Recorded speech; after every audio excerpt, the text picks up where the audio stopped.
Está en todas partes, se alía con los buenos y a la vez con los malos y a la vez con los regulares, llama a la paz y a la vez alienta guerras y a la vez se erige como un intermediario. Es el aliado estratégico de los enemigos de sus amigos y pese a todo logra mantenerse a flote y hasta sacar tajada de unos y de otros. ¿Quién es? Su nombre es Recep Tayyip Erdogan y en este vídeo les contaré cómo tras el reparto geopolítico mundial que estamos contemplando podría convertir al país que preside, Turquía, en uno de los principales beneficiarios euroasiáticos de esta guerra. Recep Tayyip Erdogan hoy parece tener más margen de maniobra en las relaciones internacionales que cualquier otro político de la OTAN. Hasta hace unos meses, las relaciones con sus aliados han sido bien tensas por las constantes violaciones de los derechos humanos en Turquía, por las crisis migratorias en Europa y por algunos de sus atrevimientos en la arena geopolítica. En 2019, Ankara le compró el sistema de misiles antiaéreos S-400 a Rusia, toda una audacia para un miembro de la Alianza Atlántica que tradicionalmente solo comercia con armamento con Estados Unidos o en mucha menor medida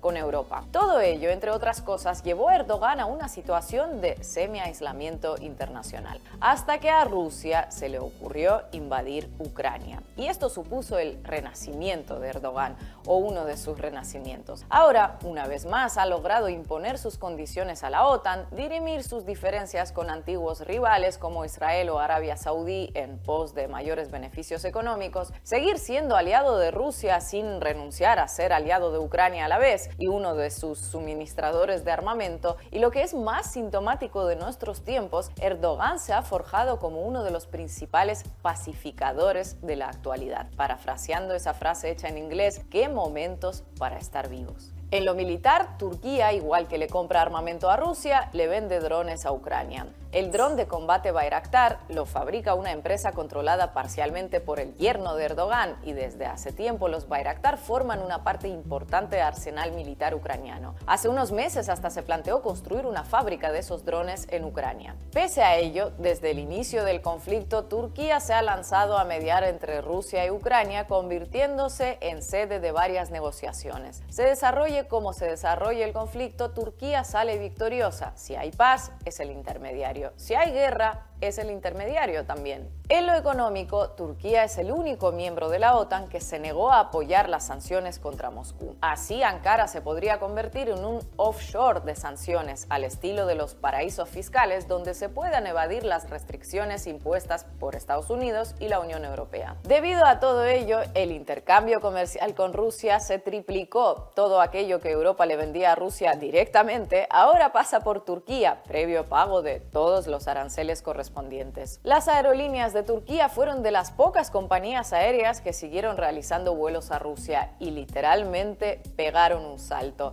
Estambul se convirtió en el principal hub que conecta a Rusia con el resto del mundo y a Europa con Asia, sustituyendo a Moscú en muchos casos. Los turistas rusos, al no ser bienvenidos en Europa, porque ya saben, es un privilegio viajar al jardín siendo de la jungla, han generado en Turquía un boom turístico sin precedentes. Los multimillonarios movieron sus yates a los puertos turcos y su dinero a sus bancos. Erdogan fue clave para desbloquear el acuerdo de exportación de cereales. Los cargamentos del trigo ucraniano pudieron salir de los puertos en el Mar Negro en dirección a África. Así, no solo evitó la hambruna anunciada por todos los medios, sino que otra vez ganó más dinero, porque Turquía ejerció de intermediario entre el vendedor y los compradores de trigo y se llevó sus correspondientes comisiones. Algo así sucede también con el gas ruso. El gasoducto Nord Stream 2 nunca se pudo poner en marcha. El Nord Stream 1 funcionó a medio gas, nunca mejor dicho, hasta el sabotaje que acabó con ambos. ¿Cuál fue el gasoducto que funcionó como el reloj suizo? O mejor dicho,